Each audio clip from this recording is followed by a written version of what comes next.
L'asperge c'est bientôt fini, mais on en a toujours. La fraise vient de rentrer dans la saison. Du coup, aujourd'hui, je suis pas toute seule. Je suis pas chez moi et on se retrouve avec Mylène pour travailler ces 2 produits de saison finalement. Bah oui, avec grand plaisir. En tout cas, ça me fait vraiment plaisir d'être avec toi aujourd'hui. Trop bien. Et donc, je me suis dit, j'ai pensé à un gazpacho de fraises, concombre, basilic, Ouais. agrémenté d'une petite touche de martini blanc pour le côté un petit peu sucré, original. Okay, super. Donc, avec ça, je propose un tartare d'asperges vertes.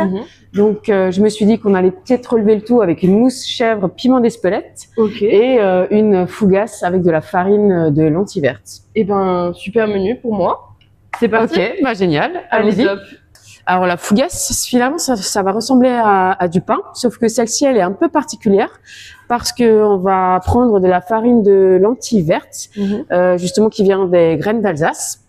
Et on va rajouter à l'intérieur les fraises et de l'huile d'olive. Moi, j'ai commencé par tiédir l'eau. Donc ici, on a les 350 millilitres d'eau. On va y rajouter un sachet de levure. Et donc pendant ce temps, si tu veux, tu peux déjà mélanger les 2 farines dans le batteur.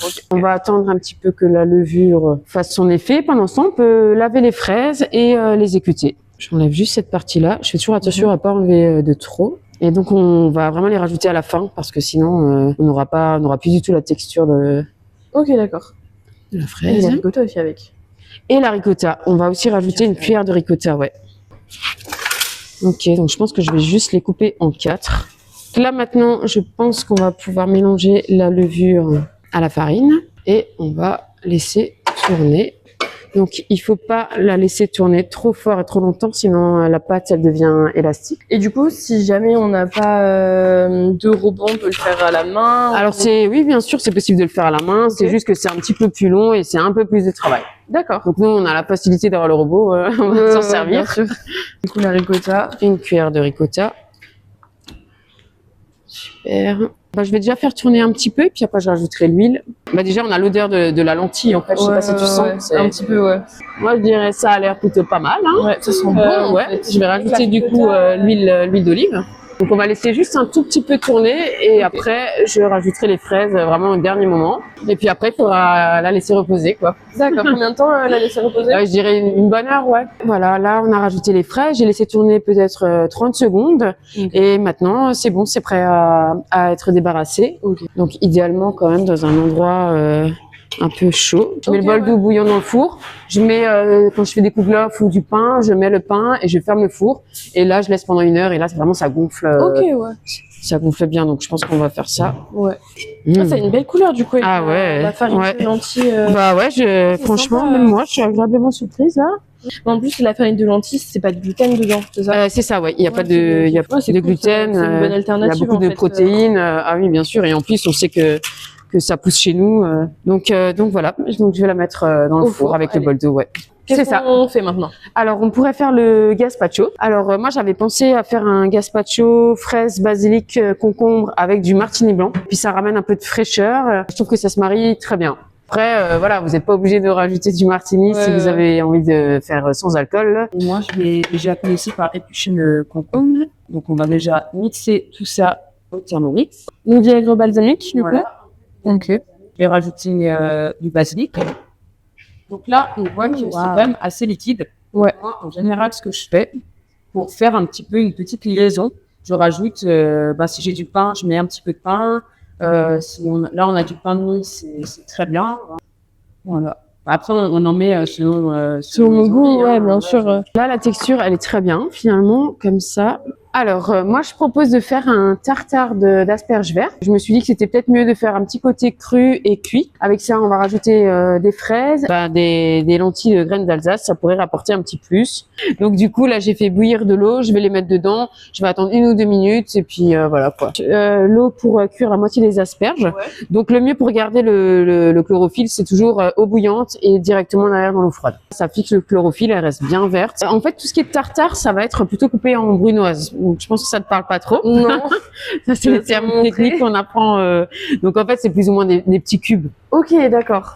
Donc, toujours le même principe. D'abord, on fait des tranches. On va les faire plus épaisses pour qu'il y ait quand même un peu de mâche. On va couper des petits cubes. Donc, on peut aussi très bien faire des petits, des plus gros. On n'est pas obligé de... Ça, il y a pas de règle, en fait, en cuisine. comme on le sent, comme on a envie. Moi, pendant ce temps, je vais faire des tagliatelles d'asperges. Ouais. Je vais comme les éplucher et après je les mettrai dans de l'eau froide. Et ça, c'est vraiment pour rajouter la petite touche, un petit peu de volume sur l'assiette. Les asperges, on les laisse cuire combien de temps? Alors vraiment pas longtemps, 2 minutes à peu près quoi. Donc là on attend encore un petit peu, mais là c'est quasiment bon là. Même les lentilles, je viens de les mettre. Je pense que je vais ramener la casserole. Je vais les mettre un petit peu de côté. Ok. On va les laisser cuire tranquillement. Ouais, là je pense qu'elles sont parfaites. Ouais. Et maintenant on va encore les couper en brunoise et puis après notre tartare, là ça sera quasiment fini. Ok.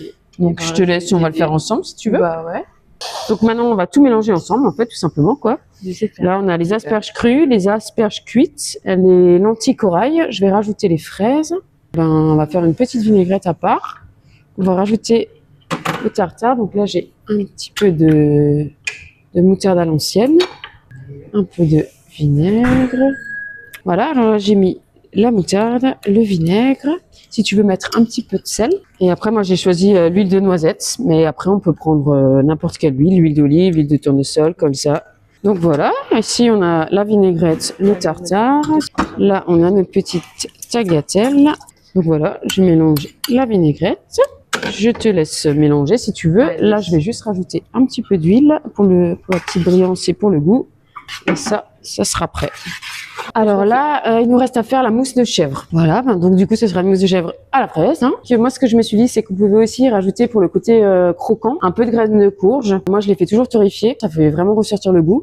Et donc, je m'étais dit, pour ceux qui aiment, rajouter une petite touche de piment d'Espelette. Ok, pour relever un peu le petit plat. kick, ouais. Donc, on met un peu d'huile d'olive dans la poêle, Voilà, c'est on ça met un peu d'huile. Tout de suite les graines. Les petites graines. Moi, d'abord, je tourne en général. Ouais, non, mais c'est très bien, très bien. Vu que tu commences à t'habituer avec la brunoise de fraise, Oui.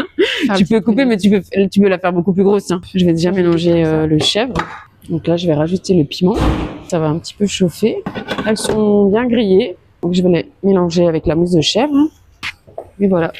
Donc ce qu'on peut faire aussi, vu que tu en coupes des petites brunoises, moi je vais en couper quelques-unes en plus gros. Voilà, notre mousse de chèvre, elle est terminée. Elle est magnifique. Vraiment sympa. Maintenant, il ne vous reste plus qu'à dresser vos assiettes en rassemblant les éléments ou en les dressant individuellement et à déguster. Bon appétit!